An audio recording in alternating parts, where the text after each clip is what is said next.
오늘 본문은 평소에 비해서 좀 많이 짧습니다. 그러면 설교도 짧을까요? 그렇진 않을 것 같아요. 오늘 바울이 전하고자 하는 핵심은 인류를 향한 하나님의 심판 기준에 대해서 말씀을 하고 있습니다. 바울은 이 심판 기준을 설명하기 위해서 크게 두 부류의 사람들에 대해서 비교해 가면서 설명을 하고 있는데 12절 보세요. 율법 없이 범죄한 자, 율법 없이 범죄한 자 vs 율법 잊고 범죄한 자입니다. 다시 말하면 이방인과 유대인에 대한 그런 설명을 하고 있는데, 이 각자의 결말을 보시게 되면 율법 없이 범죄한 자, 즉 이방인들은 그 죄 때문에 율법이 없더라도 망하게 된다라는 것입니다. 반대로 율법이 있는데도 범죄한 자는 어떻게 되는가? 그 율법에 의해서 그 범죄한 것이 심판받는다라고 사도 바울이 이야기하고 있어요. 결국 이 둘의 공통점은 뭔가요? 범죄한 경우에는 결국 망한다라는 것입니다.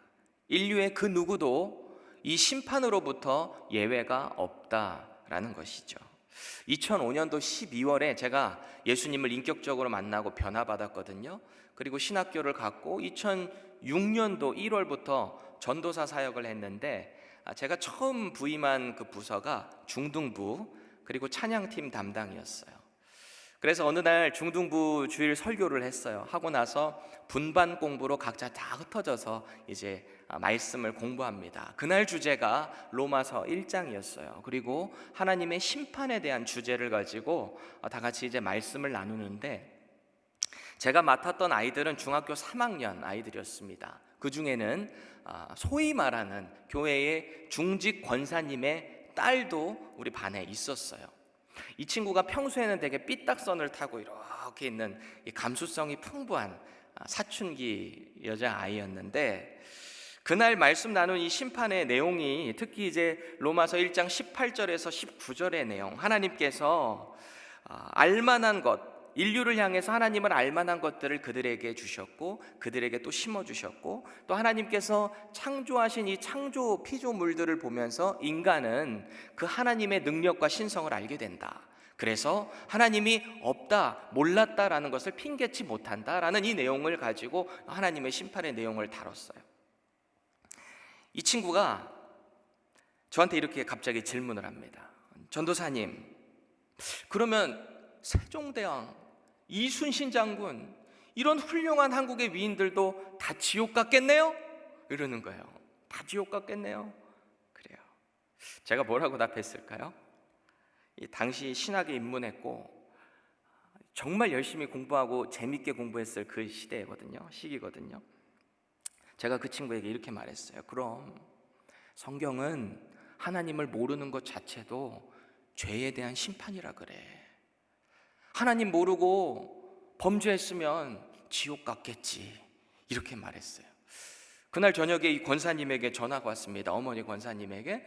그러더니 저한테 그러세요. 전도사님, 우리 애한테 그렇게 말하시면 어떡해요? 애가 울고불고 난리 났어요. 교회 안 간대요. 여러분이라면 뭐라고 답하시겠어요? 물론 이 아이는 나중에 다시 이제 교회 나와서 제가 신앙적으로 잘 알려주고 다시 신앙생활을 열심히 했는데, 여러분, 하나님을 모르고 죽은 한국의 위인들, 혹은 아프리카의 문명을 받지 못해서 전혀 하나님의 그 존재, 예수님의 존재에 대해서 들어보지도 못하고 죽은 사람들, 혹은 아기들에 대해서 여러분들은 그들의 구원을 뭐라고 답하시겠습니까? 오늘 바울은 이렇게 답해요. 14절을 세 번역으로 보겠습니다. 율법을 가지지 않은 이방 사람이 사람의 본성을 따라 율법이 명하는 바를 행하면 그들은 율법을 가지고 있지 않아도 자신이 자기에게 율법입니다. 이렇게 말하고 있어요. 하나님이 주신 율법을 몰라도 인간의 본성 자체가 그 율법을 부분적으로 지킬 수 있다는 것을 바울도 인정을 하고 있는 거예요. 예를 들어서 부모님을 공경한다거나 이웃을 사랑한다거나 자신의 그 선한 행위를 통해서, 덕을 통해서 주변에 얼마든지 아름답게 살아갈 수 있다라는 것입니다. 왜 이런 사람 있잖아요. 저 사람은 법 없이도 살 사람이야. 법이 없어도 선량하게 그렇게 살아가는 사람 있을 수 있죠. 그런데 하나님께서 주신 이 총 613개의 율법이라는 것은, 혹 율법을 가지지 않은 사람이 하나님의 율법을 이 본성 자체로 어느 정도 지킬 수는 있겠지만, 이 모든 것 중에 한 개라도 지키지 못하게 되면 하나님의 율법이라는 것은 하나님 앞에 범죄자가 된다, 죄인이 된다라는 것을 정의하죠. 그렇게 볼 때 율법이 없는 이방인은 당연히 죄인이 되겠죠. 율법에는 제사법도 들어가 있거든요. 마음이 점점 무거워지기 시작하시는가요? 그럼 모든 인류는 다 죄인이죠. 구원받은 자가 거의 없겠죠. 그런데 오늘 바울은 이들에 대해서는 심판 기준이 다르다라고 설명해요. 15절 보십시오. 이런 이들은 그 양심이 증거가 되어 그 생각들이 서로 혹은 고발하며 혹은 변명하여 그 마음에 새긴 율법의 행위를 나타내느니라. 마치 유대인들에게는 율법이 심판의 기준이 되는 것처럼 율법이 없는 이방인들에게는 그 각자의 양심을 통해서 하나님께서 심판하신다라는 것입니다. 여기서 말하는 이 양심이라는 이 헬라어 단어는요, 이 공통된 지각을 뜻해요. 공통된 지각. 그러니까 공통적으로 이게 선한 일인지 악한 일인지에 대한 인지할 수 있는 마음을 가지고 하나님께서 심판한다라는 것입니다. 자, 이제 반대로 율법이 있는 상태에서 범죄한 이 유대인들의 경우를 보겠습니다. 이 로마 교회 안에는 정통 히브리파 유대인 그리스도인들이 있고, 그리고 헬라파 유대인들도 있어요. 그러니까 율법이 없었던 자들도 있다라는 것입니다. 이 정통 히브리파 유대인의 경우에는 그리스도의 십자가를 믿고 구원을 받은 그런 사람임에도 불구하고 자신들이 어렸을 때부터 늘 습관적으로 쫓아왔던, 따라왔던 그 율법이 이것도 어느 정도 내가 지켜야 구원에 이르겠지라는 오해를 하고 있었겠죠. 또 그 힘든 걸 자신들은 지켜왔는데 이방인 출신 저 그리스도인들을 보니까 이 율법이 어긋나는 행동들을 자꾸 하거든요. 그러니까 자꾸 거슬리기 시작하는 거예요. 이 사람들 입장에서 볼 때.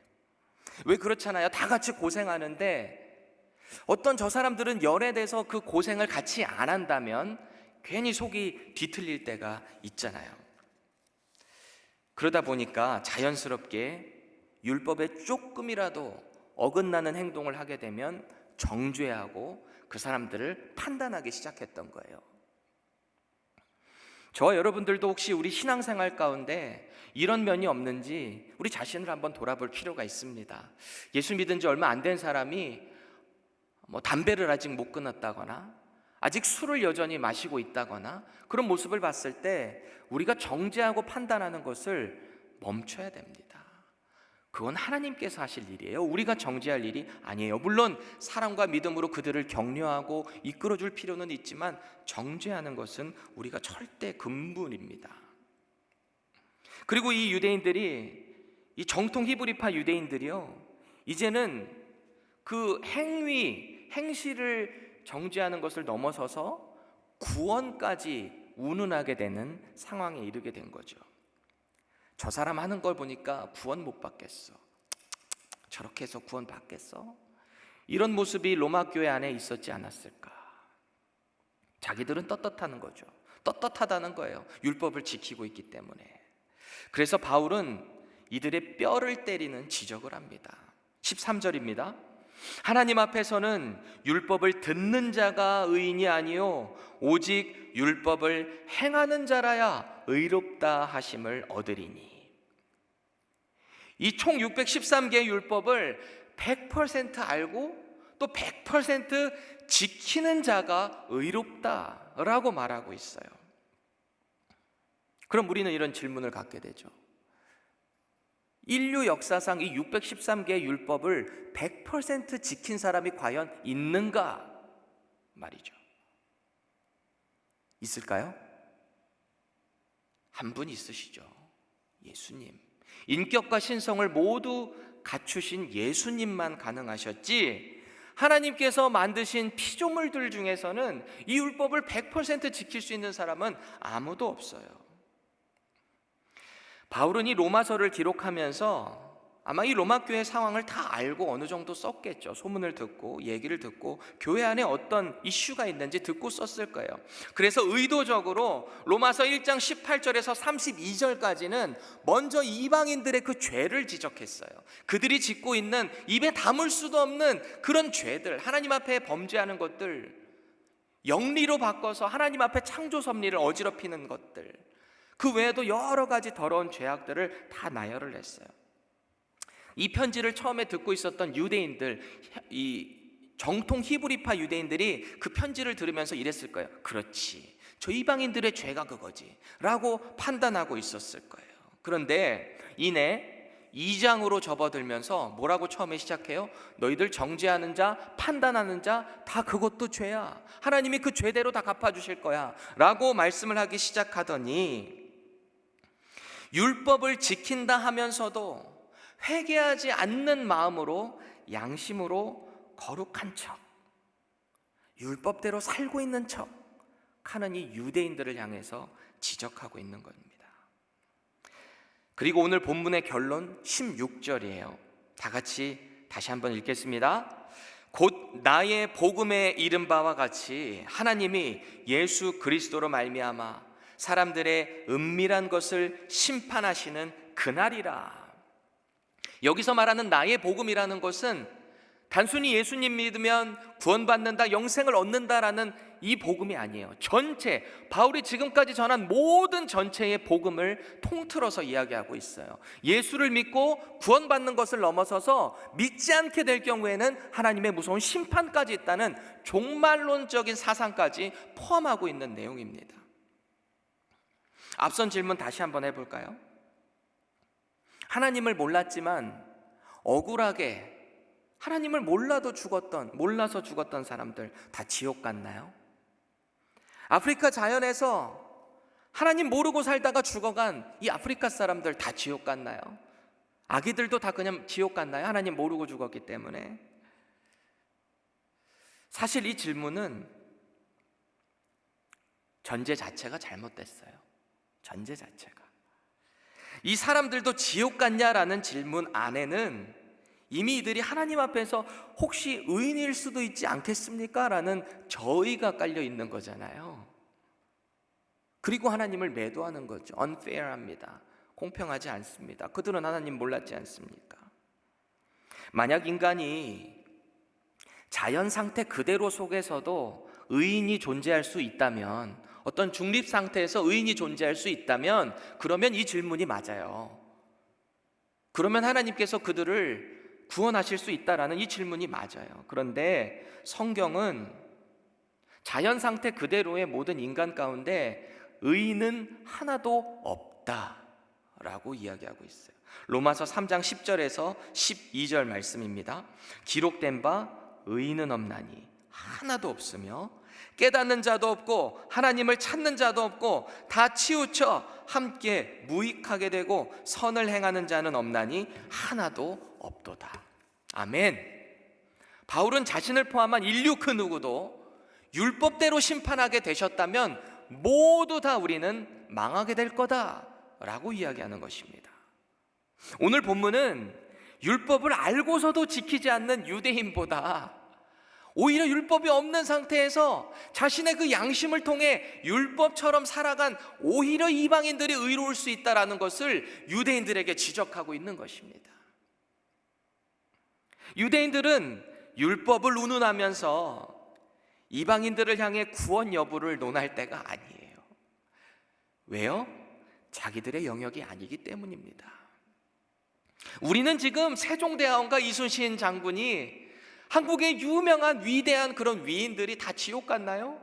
이걸 운운할 때가 아니에요. 왜요? 우리의 영역이 아니기 때문입니다. 내가 하나님 앞에 의로운 자인가? 내가 정말 하나님께서 보내신 아들, 나의 구원자 예수 그리스도를 나의 인격적인 구세주로 믿고 그대로 살아가고 있는가? 이것을 먼저 생각해야 돼요. 우리가 지금 남의 구원, 위인들의 구원을 생각할 때가 아니다라는 것입니다. 나는 이 절망을 지나는 시대 가운데서 진정 예수님의 십자가만을 붙잡고 살아가고 있는가? 이것을 생각해야 합니다. 너무 우리가 익숙해서 자칫 그냥 넘어갈 수 있는 복음의 핵심 구절, 우리 다 같이 한번 외워보실까요? 요한복음 3장 16절입니다. 하나님이 세상을 이처럼 사랑하사 독생자를 주셨으니 이는 그를 믿는 자마다 멸망치 않고 영생을 얻게 하려 하심이라. 마태복음 16장 16절입니다. 믿고 침례를 받는 사람은 구원을 얻을 것이요 믿지 않는 사람은 정죄를 받으리라. 아멘입니다.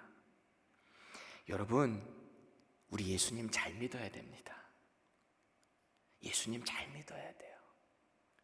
예수님의 그 십자가를 날마다 바라보고 감사하며 또 그 십자가를 통해 받은 사명대로 살아가야 합니다.